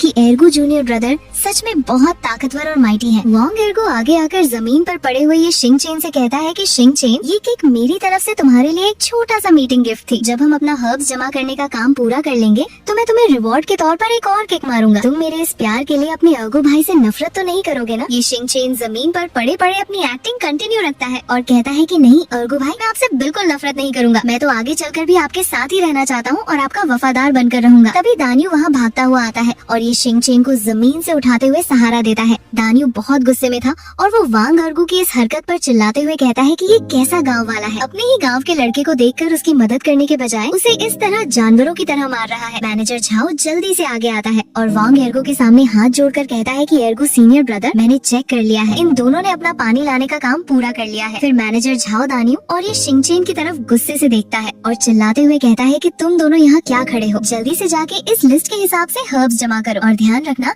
अगर तुमने एक भी हर्ब गलत जमा की या कोई गलती की तो मैं तुम्हारी खाल उधेड़ कर रख दूंगा। इसके बाद वांग एर्गो मैनेजर झाओ से कहता है कि कल किसी एक जाई डिसाइपल को एल्केमी रूम साफ करने के लिए भेज देना। वहाँ पर बहुत ज्यादा कचरा जमा हो गया है और उसकी सफाई करनी जरूरी है। मैनेजर झाओ फौरन सिर हिलाता है और कहता है कि ठीक है सीनियर सिस्टर ली, आप परेशान मत होइए, मैं किसी न किसी को भेजकर वो काम ठीक से करवा दूंगा। पर वांग एर्गो ली युएलिंग की तरफ देखते हुए कहता है कि सीनियर सिस्टर ली, हमें किसी और को भेजने की क्या जरूरत है, हम इस ये शिंगचेन को ही भेज देते हैं, ये वहाँ की सफाई अच्छे से कर देगा। ली युएलिंग भी इस बात पर राजी हो जाती है और कहती है कि जूनियर ब्रदर हमेशा बहुत अच्छा सोचते हैं, हम वही करेंगे जो जूनियर ब्रदर चाहते हैं। थोड़ी देर बाद हम देखते हैं कि दानियो और ये शिंगचेन मेडिसिन गार्डन में अलग अलग जगह से हर्ब्स जमा कर रहे थे। वांग एर्गो चलते हुए ये शिंगचेन के पास आता है और कहता है कि तुमने बहुत अच्छा काम किया है, चलो अब वापस से सीधे खड़े हो जाओ। ये शिंगचेन वापस से खड़ा होता है और वांग एर्गो एक बार फिर से एक जोरदार लात उसके पेट पर मारता है। ये शिंगचेन पीछे की तरफ उड़ता हुआ जमीन पर गिरता है। ये शिंगचेन अपने मन में गिनता है कि ये 20वीं किक थी जो इसने मुझे मारी है। वो जमीन पर पड़े हुए सोचता है कि ग्रैंडफादर ने सिखाया था कि जब बदला लेने का वक्त आए तो दुश्मन से कम 10 गुना ज्यादा बदला लेना चाहिए या फिर दुश्मन को पूरी तरह से जड़ से उखाड़ फेंकना चाहिए ताकि वो कभी वापस उठ ना सके। वांग एर्गो वहाँ से जाते हुए पीछे मुड़कर कहता है कि शिंगचेन, मैं अभी जा रहा हूँ, कल मैं तुम्हारा एल्केमी रूम के दरवाजे पर इंतजार करूंगा, वहाँ टाइम पर पहुँच जाना। मैनेजर झाओ ये शिंगचेन और दानियो के पास आता है और गुस्से से कहता है कि ये शिंगचेन, कल तुम अकेले एल्केमी रूम साफ करने जाओगे और दानियो पानी लाने का सारा काम कल तुम्हें अकेले ही करना होगा। मैनेजर झाओ उन दोनों की तरफ गुस्से से थूकता है और कहता है कि 2 कौड़ी के कचरे और वहाँ से चला जाता है। मैनेजर झाओ के जाने के बाद दानियो ये शिंगचेन के पास आता है और उसे उठाते हुए पूछता है कि जूनियर ब्रदर, ये वांग एर्गो तुम्हारे पीछे इतनी बुरी तरह से क्यों पड़ा है? क्या तुम्हारी उससे कोई बहुत पुरानी और गहरी दुश्मनी है? ये शिंगचेन अपने कपड़े झाड़ते हुए कहता है कि नहीं दानियो भाई, हमारी कोई दुश्मनी नहीं है, वो बस मुझे पसंद नहीं करता और उसकी उसकी आदत ही ऐसी है। पर आप परेशान मत होइए, वो मुझे जान से नहीं मारना चाहता। दान्यू बहुत परेशान और उदास टोन में कहता है कि जूनियर ब्रदर, ये मेरी बात ध्यान से सुनो। तुम्हारा स्पिरिचुअल रूट वैसे भी मेरे स्पिरिचुअल रूट से ज्यादा बेकार है। तुम यहाँ पर इन लोगों के जुल्म मत सहो और वापस अपने घर चले जाओ। पर ये शिंग चेन फर्मनेस और एक अजीब से डिटर्मिनेशन के साथ कहता है कि नहीं, मैं किसी भी हाल में वापस नहीं जाऊंगा। मुझे किसी भी तरह से कल्टीवेशन करनी है और मैं इमॉर्टल बनकर रहूंगा। अगले सीन में हम देखते हैं कि आसमान में सूरज बहुत तेज चमक रहा था। ये शिंग चेन एल्केमी रूम के बाहर पहुंच जाता है। ये एक बहुत ही बड़ी और शानदार बिल्डिंग थी। वांग अर्गो और ली युएलिंग वहाँ पहले से मौजूद थे। वांग अर्गो उसे गुस्से से कहता है कि यहीं पर धूप में खड़े रहो और बिल्कुल मत हिलना। अगर तुम यहाँ से हिले तो मैं तुम्हें यहीं जान से मार दूंगा। ये शिंग चेन वहाँ सीधा खड़ा रहता है। सूरज की तेज गर्मी की वजह से उसके चेहरे से पसीना निकल रहा था। वो सोचता है कि ये दोनों जरूर आसपास छुपकर मुझे देख रहे होंगे। मुझे किसी भी हाल में अपने गुस्से को बर्दाश्त करना होगा और इनकी बात माननी होगी। शायद अंदर जाने के बाद मुझे सफाई करते वक्त कुछ वेस्ट पिल्स मिल जाए जिससे मेरा फायदा हो सके। थोड़ी देर बाद ली युएलिंग और वांग एर्गो चलते हुए वहाँ आते हैं। ली युएलिंग हंसती है और वांग एर्गो कहता है कि शिंग चेन, तुम तो सच में अपनी जगह से बिल्कुल नहीं हिले। लगता है तुम्हारे दिल में अभी भी अपने एर्गो भाई के लिए इज्जत और डर दोनों बचे हुए हैं। ये शिंग चेन थोड़ा आगे आता है और बहुत ही मासूमियत से कहता है कि एर्गो भाई, यहाँ इस सेक्ट में आपके सिवा मेरा और कोई रिश्तेदार नहीं है। अगर मैं आपकी बात नहीं मानूंगा तो किसकी मानूंगा। ली युएलिंग ये शिंग चेन की बातों को सुनकर हंसती है और कहती है कि अर्गो जूनियर ब्रदर, तुम्हारा ये गांव वाला सच में एक बहुत बड़ा बेवकूफ और लूजर है। इसके पास ना तो कोई ढंग का स्पिरिचुअल रूट है और ना ही इसके पास दिमाग है। वांग अर्गो भी हंसता है और कहता है कि सीनियर सिस्टर, आपने बिल्कुल ठीक कहा, ये सच में एक कचरा है। फिर वो ये शिंग चेन के पास आता है और उसकी आंखों में देखते हुए कहता है कि तुम जैसा कचरा भी यहाँ इमॉर्टल बनने के ख्वाब देख रहा है। वांग टैंग बिग ब्रदर ने मुझे सब कुछ बता दिया था। उन्होंने कहा था कि तुम्हारे पास 10 एट्रीब्यूट स्पिरिचुअल रूट है और तुम 16 साल की उम्र में जरूर मर जाओगे। अब तुम्हारे पास जिंदा रहने के लिए सिर्फ 3 साल बचे हैं। ये शिंग चेन इन बातों को सुनकर अपने गुस्से को दबा लेता है और मन में सोचता है कि जिंदा रहूंगा तभी तो कल्टीवेशन करूंगा, इसलिए अभी चुप रहना ही ठीक है। वांग एर्गो उसे आर्डर देता है कि अब जल्दी से अंदर जाके सफाई शुरू कर दो और ध्यान रखना एक एक कोना ठीक से साफ होना चाहिए, वरना मैं तुम्हें ऐसी सजा दूंगा कि तुम याद रखोगे। ली युएलिंग गुस्से से कहती है कि मेरे पीछे आओ कचरे, और वो अंदर की तरफ चलने लगती है। ये शिंग चेन भी उसके पीछे पीछे एल्केमी रूम के अंदर जाता है। अंदर का नजारा बहुत ही शानदार था। वहाँ धूप की रोशनी ऊपर से आ रही थी और आसपास बहुत बड़े बड़े पुराने कॉल्ड्रन्स रखे हुए थे। ली युएलिंग वहाँ खड़े होकर कहती है कि आज के आज तुम्हें इस पूरे रूम की सफाई खत्म करनी होगी। जमीन पर जितनी भी धूल और वेस्ट पिल्स पड़ी हैं, उन सबको यहाँ से उठाकर पहाड़ के पीछे वाले हिस्से में फेंक कर आना। अगर अंधेरा होने से पहले तुम्हारा काम पूरा नहीं हुआ तो इसका नतीजा भुगतने के लिए तैयार रहना। ये बोलकर वो और वांग एर्गो वहाँ से चले जाते हैं। ये शिंग चेन वहाँ अकेला बचता है और वो एक बड़ा सा झाड़ू उठाकर सफाई करने लगता है। झाड़ू लगाते वक्त अचानक उसकी नजर जमीन पर कचरे के बीच पड़ी हुई कुछ वेस्ट पिल्स पर पड़ती है। वो जल्दी से झाड़ू छोड़कर नीचे बैठ जाता और उन पिल्स को उठा लेता है। उसके चेहरे पर एक खुशी की चमक आ जाती है और वो कहता है कि यहाँ तो सच में वेस्ट पिल्स मौजूद हैं। वो उन पिल्स को ध्यान से देखता है और सोचता है कि पता नहीं इन वेस्ट पिल्स का अभी भी कोई फायदा है या नहीं। मैं इन सबको वापस अपने कमरे में ले जाकर ट्राई करूंगा। उसके बाद वो पूरे एल्केमी रूम में घूम घूम कर ढूंढने लगता है। वो वहाँ रखे हुए बड़े बड़े दराजों को खोलता है और कॉल्ड्रन्स के नीचे चेक करता है। उसे वहाँ से बहुत सारी अलग अलग कलर्स की वेस्ट पिल्स मिल जाती हैं। वो उन सारी पिल्स को इकट्ठा करता है और अपना ग्लोइंग ट्रेजर कॉल्ड्रन बाहर निकालता है। वो सोचता है कि अगर मेरा ये छोटा सा ट्रेजर कॉल्ड्रन इन सारी वेस्ट पिल्स को रिफाइन करके एक ताकतवर पिल में बदल दे तो मेरा कितना बड़ा फायदा हो जाएगा। दूसरी तरफ हम देखते हैं कि एल्केमी रूम के बाहर ली युएलिंग और वांग एर्गो खड़े थे। ली युएलिंग वांग एर्गो से कहती है कि जूनियर ब्रदर, क्या हमें अंदर जाके उस पर नजर रखनी चाहिए? कहीं वो काम छोड़कर आराम ना कर रहा हो। अगर उसने काम पूरा नहीं किया तो कल हमें वापस यहाँ आना पड़ेगा। वांग एर्गो बहुत ही एरोगेंस के साथ कहता है कि सीनियर सिस्टर, आप परेशान मत होइए। अगर उसने अपना काम पूरा नहीं किया तो मैं अंदर जाकर उसे वहीं जान से मार दूंगा। बात खत्म। ये शिंग चेन अंदर पूरी मेहनत से सफाई कर रहा था। वो झाड़ू लगाता है, फिर बाहर से पानी की बाल्टियां लाकर जमीन धोता है और एक कपड़े से वहाँ रखे हुए सभी कॉल्ड्रन्स और खिड़कियों को ठीक से साफ करता है। धीरे धीरे शाम होने लगती है और उसका सारा काम पूरा हो जाता है। वो थका हारा दरवाजे की तरफ आता है और जैसे ही वो दरवाजा खोलता है वो देखता है कि बाहर ली युएलिंग और वांग एर्गो एक दूसरे को गले लगाकर किस कर रहे थे। ये शिंग चेन को बाहर आता देखकर वांग एर्गो अलग होता है और कहता है कि यो छोटे कचरे, तूने तो सफाई करने में बहुत ज्यादा वक्त लगा दिया। आजा, मैं तुझे इस काम के रिवॉर्ड में एक किक देता हूँ। ये शिंग चेन अपने गुस्से को कंट्रोल करता है, मुस्कुराता है और कहता है कि एर्गो भाई, क्या मैं ऐसे खड़ा रहूं? वो वापस से अपने मन में सोचता है कि जिंदा रहना सबसे ज्यादा जरूरी है, इसलिए मुझे ये सब बर्दाश्त करना ही पड़ेगा। वांग एर्गो ली युएलिंग से कहता है कि सीनियर सिस्टर ली, क्या तुम भी इस कचरे पर अपना हाथ साफ करना चाहती हो? इसे मारने में बहुत मजा आता है। ली युएलिंग हंसती है और कहती कहती है कि ठीक है, मैं भी ट्राई करके देखती हूँ। वो आगे आती है और अपने पैर से एक बहुत ही जोरदार किक ये शिंगचेन के चेहरे पर मारती है। ये शिंगचेन उड़ता हुआ पीछे जमीन पर बुरी तरह गिरता है और उसके मुंह से खून निकलने लगता है। वांग येर्गो हंसता है और कहता है कि अगर मरा नहीं है तो जल्दी से यहाँ से दफा हो जा और यहाँ लेटकर मरने की एक्टिंग मत कर। ली युएलिंग और वांग येर्गो एक दूसरे का हाथ पकड़कर वहाँ से चले जाते हैं। ली युएलिंग जाते हुए कहती है कि चलो येर्गो जूनियर ब्रदर, मैंने अपनी ताकत को कंट्रोल में रखा था, ये मरेगा नहीं। ये शिंगचेन जमीन पर पड़ा हुआ था। वो धीरे धीरे उठता है, अपने कपड़ों और मुंह से खून साफ करता है और गुस्से से उन्हें जाते हुए देखता है। वो अपने दांत पीसते हुए कहता है कि कुत्ते और कुतिया, तुम लोग अब तक मुझे 40 किक्स मार चुके हो, मैं इन सब का एक एक करके हिसाब लूंगा। ये शिंगचेन थका हारा वापस अपने क्वार्टर में आता है। रात हो चुकी थी। दानियो उसे इस हालत में देखकर घबरा जाता है और भागता हुआ उसके पास आता है। दानियो पूछता है कि जूनियर ब्रदर, ये तुम्हारी ऐसी हालत किसने की, तुम ठीक तो हो? ये शिंगचेन मुस्कुराता है और कहता है कि दानियो भाई परेशान मत होइए, मैं ठीक हूँ और मैं इतनी जल्दी मरने वाला नहीं हूँ। ये शिंगचेन अपने कमरे में चला जाता है और दरवाजा अंदर से बंद कर लेता है। वो जमीन पर बैठ जाता है और अपना ग्लोइंग ट्रेजर कॉल्ड्रन बाहर निकालता है। फिर वो अपने कपड़ों में से वो सारी वेस्ट पिल्स निकालकर जमीन पर रख देता है। वो अपनी बेसिक कल्टीवेशन बुक निकालकर उसमें बनी हुई पिक्चर्स को देखता है और उन पिल्स से मैच करता है।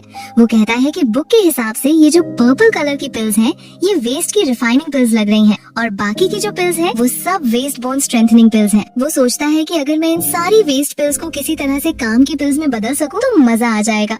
वो कॉल्ड्रन का ढक्कन खोलता है और उसके अंदर 3 पर्पल कलर की वेस्ट पिल्स डाल देता है। वो हाथ जोड़कर कहता है कि रुई कॉल्ड्रन, अब सब कुछ तुम्हारे हाथ में है। कॉल्ड्रन उन पिल्स को तेजी से घुमाने लगता है और थोड़ी देर बाद उसमें से एक तेज रोशनी निकलती है। ये शिंगचेन देखता है कि कॉल्ड्रन ने उन 3 वेस्ट पिल्स को मिलाकर एक लो ग्रेड बोन स्ट्रेंथनिंग पिल बना दी थी। ये शिंगचेन उस पिल को पकड़ता है और बहुत खुश होकर कहता है कि ये ट्रेजर कॉल्ड्रन तो सच में वेस्ट पिल्स को सिंथेसाइज कर सकता है। फिर वो सोचता है कि अगर मैं इसमें ज्यादा वेस्ट पिल्स डालूं तो क्या होगा, क्या ज्यादा पिल्स डालने से इसकी क्वालिटी और अच्छी हो जाएगी। ये सोचकर वो बहुत सारी वेस्ट पिल्स एक साथ कॉल्ड्रन में डाल देता है। कॉल्ड्रन उन्हें रिफाइन करता है और इस बार उसमें से एक ऐसी पिल बाहर आती है जिसके ऊपर 2 गोल्डन लाइंस बनी हुई थी। ये शिंगचेन उस पिल को देखकर समझ जाता है कि ये एक मिड ग्रेड बोन स्ट्रेंथनिंग पिल है। वो कहता है कि लगता है मैं जितनी ज्यादा वेस्ट पिल्स डालूंगा इसकी क्वालिटी उतनी ही बढ़ती जाएगी। वो जल्दी से बची हुई सारी वेस्ट बोन स्ट्रेंथनिंग पिल्स उठाता है और उन सबको एक साथ कॉल्ड्रन में डाल देता है। कॉल्ड्रन उन सबको घुमाता है और इस बार उसमें से एक बहुत ही शानदार रेड कलर की ग्लोइंग पिल बाहर आती है। इस पिल के ऊपर 3 गोल्डन लाइंस चमक रही थी। ये शिंगचेन खामोशी से पागल हो जाता है और कहता है कि ये तो एक हाई ग्रेड बोन स्ट्रेंथनिंग पिल है। फिर वो बची हुई सारी वेस्ट की रिफाइनिंग पिल्स को उठाता है और उन्हें भी कॉल्ड्रन में डाल देता है। कॉल्ड्रन उन्हें रिफाइन करके एक बहुत ही खूबसूरत ब्लू कलर की हाई ग्रेड की रिफाइनिंग पिल बना देता है। ये शिंगचेन उन दोनों हाई ग्रेड पिल्स को अपने हाथ में पकड़कर ध्यान से देखता है। वो कहता है कि दोनों ही हाई ग्रेड है, पर इस बोन स्ट्रेंथनिंग पिल का कलर ज्यादा अच्छा लग रहा है। लगता है ये सब वेस्ट पिल्स की क्वांटिटी पर डिपेंड करता है। मुझे आगे चलकर और भी ज्यादा वेस्ट पिल्स ढूंढनी पड़ेंगी। फिर वो उस ब्लू कलर की रिफाइनिंग पिल को देखता है और सोचता है कि देखते हैं इस हाई ग्रेड की रिफाइनिंग पिल का क्या असर होता है। वो उस पिल को अपने मुंह में डाल लेता है। पिल खाते ही उसकी बॉडी में अचानक से एक बहुत ही खतरनाक और पावरफुल पर्पल एनर्जी दौड़ने लगती है। ये शिंगचेन घबरा जाता है और कहता है कि ये एनर्जी तो बहुत ही ज्यादा ताकतवर है। मुझे जल्दी से फायर स्पिरिट आर्ट का यूज करके इस एनर्जी को कंट्रोल करना होगा, वरना मेरी बॉडी फट जाएगी। वो फौरन ध्यान में बैठ जाता है और अपने हाथ से हैंड सील्स बनाता है। उसकी बॉडी से ब्लू और रेड कलर की एनर्जी निकलने लगती है। उसके स्पिरिचुअल सी के अंदर जो बड़ा सा मैजिकल ट्री था वो उस एनर्जी को तेजी से अब्सॉर्ब करने लगता है और उस ट्री की ब्रांचेस चमकने लगती हैं। अगली सुबह जब सूरज निकलता है तो ये शिंगचेन की आँख खुलती है। वो अपनी बॉडी को स्ट्रेच करता है और थोड़ा उदास होकर कहता है कि लगता है सिर्फ एक हाई ग्रेड की रिफाइनिंग पिल से मेरा डेंटिन ओपन नहीं हो सकता, मुझे ऐसी और पिल्स चाहिए होंगी। फिर वो मुस्कुराता है और कहता है कि सब लोग कहते हैं कि 10 एट्रीब्यूट स्पिरिचुअल रूट वाले लोग हमेशा शॉर्ट लिव्ड घोस्ट होते हैं और जल्दी मर जाते हैं, पर मैं उन सब की इस बात को गलत साबित करके रहूंगा। वो वहाँ रखे हुए ट्रेजर कॉल्ड्रन को देखता है और हंसते हुए कहता है कि एर्गो, तुम अगली बार मुझे एल्केमी रूम साफ करने के लिए कब बुलाओगे?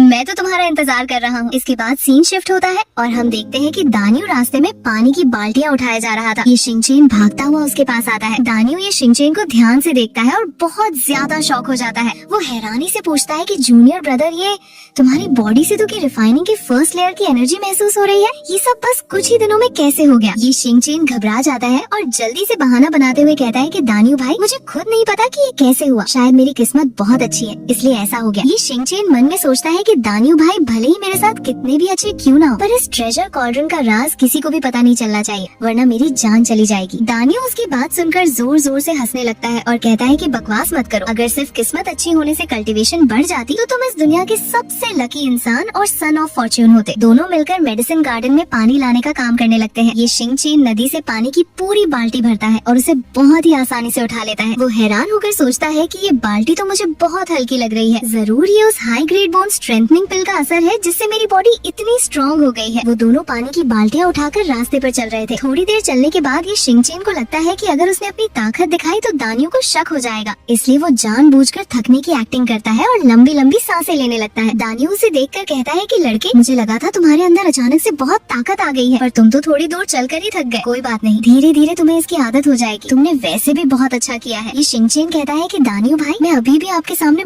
बहुत कमजोर हूँ, मुझे और मेहनत करनी होगी। ये शिंगचेन पानी उठाते हुए मन में सोचता है कि अच्छा हुआ मैंने सुबह आने से पहले वो हाई ग्रेड बोन स्ट्रेंथनिंग पिल खा ली थी, वरना मैं सच में इतना काम करके थक कर मर जाता। मेरी बॉडी तो अब पहले से बहुत स्ट्रांग हो गई है, पर मसला ये है कि मेरी सारी वेस्ट पिल्स खत्म हो चुकी हैं। पहाड़ के पीछे वाले हिस्से में जरूर बहुत सारी वेस्ट पिल्स मिल सकती हैं, पर अगर मैं वहाँ छुप कर गया और किसी ने मुझे पकड़ लिया तो उसकी बहुत बड़ी सजा मिलेगी। वांग अर्गो आखिर अब तक आया क्यों नहीं? वो मुझे दोबारा सफाई के लिए कब बुलाएगा? सीन शिफ्ट होता है और 1 महीना गुजर चुका था। ये शिंगचेन और दानियों जब अपने क्वार्टर के बाहर आते हैं तो वहाँ दरवाजे पर वांग अर्गो पहले से खड़ा उनका इंतजार कर रहा था। ये शिंगचेन उसे देखकर खुश हो जाता है और मुस्कुराते हुए कहता है कि अर्गो भाई, आप आ गए। वांग अर्गो बहुत ही एटीट्यूड में कहता है कि हाँ, आज मेरा मूड बहुत अच्छा था, तो मैंने सोचा आकर तुझे थोड़ा पीट लूं ताकि मुझे और सुकून मिले। चलो जल्दी से सीधे खड़े हो जाओ। ये शिंगचेन आगे आता है और कहता है कि अर्गो भाई, क्या ऐसे खड़ा होना ठीक है? वांग अर्गो हंसता है और कहता है कि शिंगचेन, तू सच में मेरा एक बहुत ही अच्छा भाई है। ये शिंगचेन सोचता है कि उस बोन स्ट्रेंथनिंग पिल को खाने के बाद अब मेरी बॉडी इतनी स्ट्रांग हो गई है कि मुझे इसकी किक से कोई दर्द महसूस नहीं होता, पर मुझे एक्टिंग करनी पड़ेगी ताकि इसको शक ना हो। वांग अर्गो हवा में उड़कर एक बहुत ही जोरदार किक ये शिंगचेन को मारता है। ये शिंगचेन उड़ने की बहुत ही ओवर एक्टिंग करते हुए पीछे जाके लकड़ियों के ढेर पे गिरता है और दर्द का नाटक करता है। वांग अर्गो अपने कपड़े ठीक करते हुए खुश होकर कहता है कि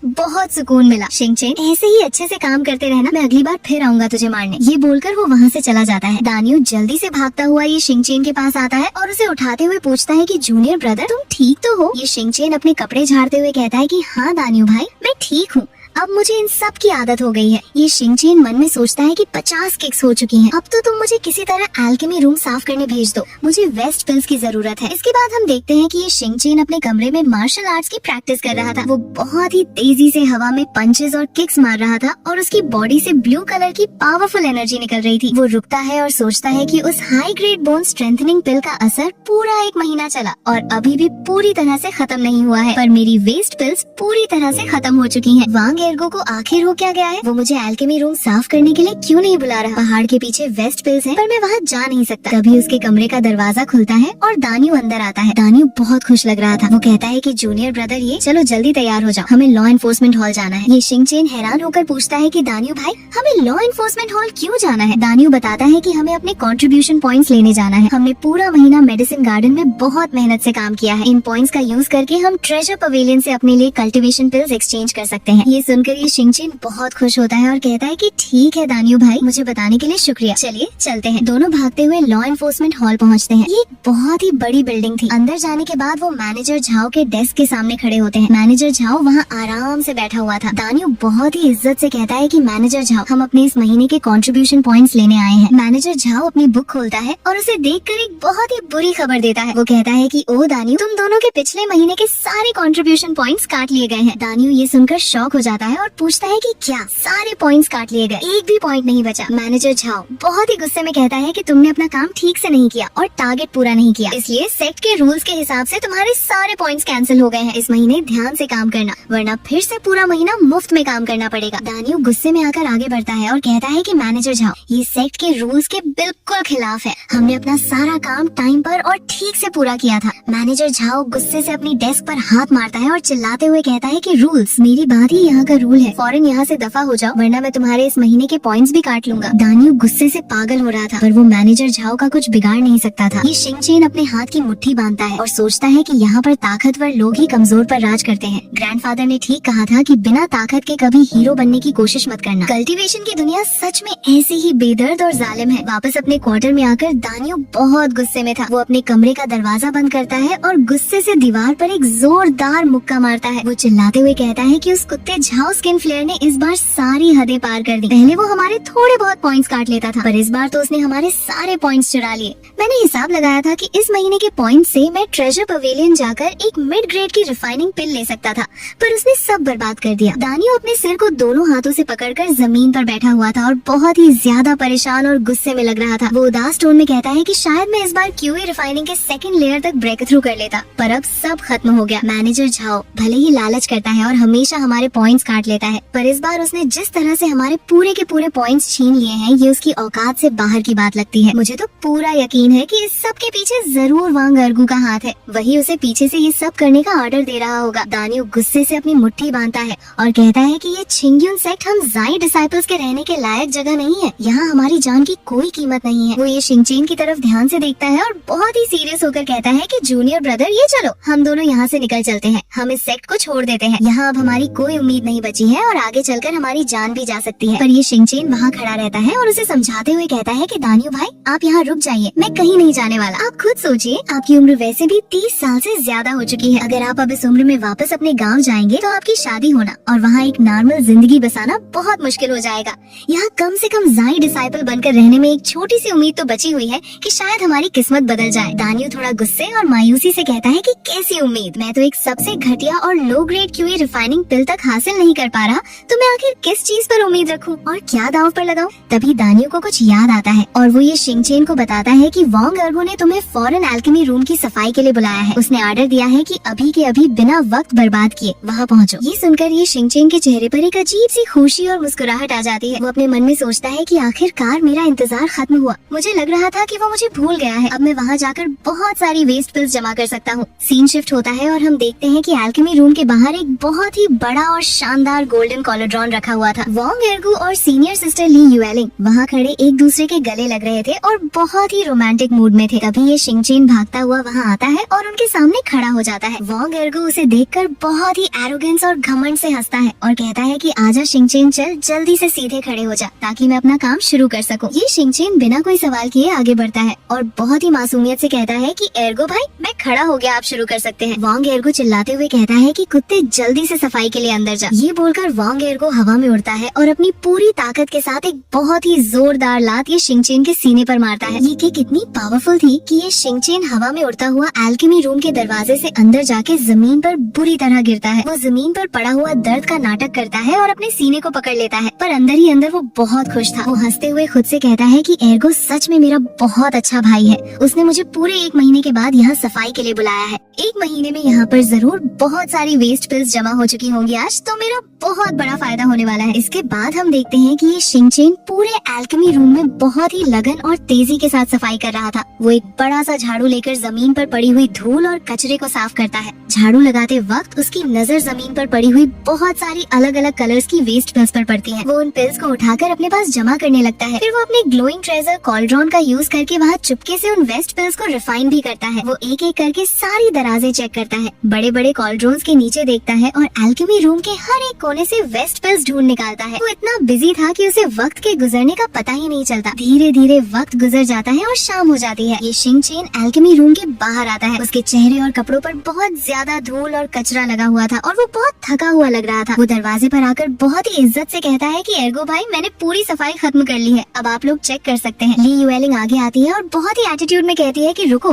मैं पहले अंदर जाकर चेक करूंगी कि तुमने ठीक से काम किया है या नहीं। वो अपने शानदार सफेद कपड़ों में एल्केमी रूम के अंदर जाती है, पर जैसे ही वो अंदर चलती है उसके जूतों की धूल की वजह से साफ जमीन पर उसके फुटप्रिंट बन जाते हैं। वो उन निशानों को देखती है और बहुत ही चालाकी से पीछे मुड़कर ये शिंगचेन से कहती है कि तुमने तो बिल्कुल ठीक से सफाई नहीं की, देखो यहाँ जमीन पर कितने सारे निशान और फुटप्रिंट्स बने हुए हैं, अब तो तुम गए, तुम्हारा काम खत्म। ये शिंगचेन समझ जाता है कि ये कुतिया जानबूझकर उसे परेशान कर रही है और उसने खुद ही निशान बनाए हैं। वो अपने मन में गुस्से को पूरी तरह से कंट्रोल करता है और खुद को समझाता है कि समझदारी इसी में है कि अभी चुप रहा जाए और इनकी बात मान ली जाए। वो फौरन हाथ जोड़कर कहता है कि ली सीनियर सिस्टर, मेरी गलती है, मैं अभी इसको ठीक से साफ कर देता हूँ। पर वांग एर्गू आगे आता है और बहुत ही एरोगेंस के साथ कहता है कि गलती की है तो सजा तो जरूर मिलेगी। सीनियर सिस्टर आप ही बताइए इस कचरे के साथ क्या किया जाए। ली यूएलिंग बहुत ही शैतानी हंसी हंसती है और कहती है कि जूनियर ब्रदर क्यों ना मैं अपनी नई सीखी हुई पाम टेक्निक इस पर ट्राई करके देखूं, इससे मेरी प्रैक्टिस भी हो जाएगी। वांग अर्गो जोर जोर से हंसने लगता है और कहता है कि हाँ जरूर, पर सीनियर सिस्टर ध्यान रखना कि ये गलती से मर ना जाए। ये मेरा बहुत ही अच्छा गाँव वाला भाई है, मुझे आगे चलकर इसका और भी ख्याल रखना है और इससे मजे लेने हैं। ली युएलिंग घमंड से कहती है कि परेशान मत हो, मुझे पता है कि अपनी ताकत को कैसे कंट्रोल करना है, मैं इसकी जान नहीं लूंगी। वो ये शिंगचेन से कहती है कि लड़के जल्दी से सीधे खड़े हो जाओ। ये शिंगचेन थोड़ा डरता हुआ आगे आता है और बिल्कुल सीधा खड़ा हो जाता है। वो ली युएलिंग को देखकर अपने मन में सोचता है कि ये सच में एक बहुत बड़ी बेवकूफ औरत है। अगले ही पल ली युएलिंग आगे बढ़ती है और अपने हाथ में एक बहुत ही तेज ग्रीन कलर की ग्लोइंग एनर्जी इकट्ठा करती है। वो अपनी पूरी ताकत के साथ एक खतरनाक पाम अटैक ये शिंगचेन के सीने पर मारती है। वांग अर्गो इस अटैक की पावर को देखकर हैरान रह जाता है और उसकी आंखें फटी की फटी रह जाती हैं। ये शिंगचेन इस अटैक के लगते ही हवा में बहुत तेजी से पीछे उड़ता हुआ जाता है और वहाँ रखे हुए एक बड़े से गोल्डन कॉलड्रॉन से टकराकर जमीन पर बुरी तरह गिरता है। उसके मुंह से बहुत सारा खून निकलने लगता है और वो दर्द से तड़पने लगता है। वांग अर्गो और ली युएलिंग उसे इस हालत में देखकर बहुत खुश होते हैं और एक दूसरे का हाथ पकड़कर वहाँ से चले जाते हैं। ली युएलिंग जाते हुए कहती है कि देखा, मैंने कहा था ना कि मेरी कंट्रोल बहुत अच्छी है, ये मरा नहीं है। ये शिंगचेन जमीन पर पड़ा हुआ था और अपने मुंह से खून को साफ करते हुए गुस्से से गिनता है कि 60 किक्स और अब ये 10 पाम अटैक्स। मैं इन सब का एक एक करके हिसाब लूंगा और इन कुत्ते और कुतिया को जिंदा नहीं छोड़ूंगा। रात का वक्त हो चुका था और आसमान में चांद चमक रहा था। ये शिंगचेन थका हारा और बुरी तरह जख्मी हालत में लड़खड़ाता हुआ अपने क्वार्टर की तरफ आ रहा था। वो अपने सीने को पकड़े हुए था और उसके चलने में भी बहुत मुश्किल हो रही थी। तभी दानियो वहाँ अपने कमरे से बाहर निकलता है और उसे इस बुरी हालत में देखकर घबरा जाता है। दानियो भागता हुआ उसके पास आता है और उसे सहारा देते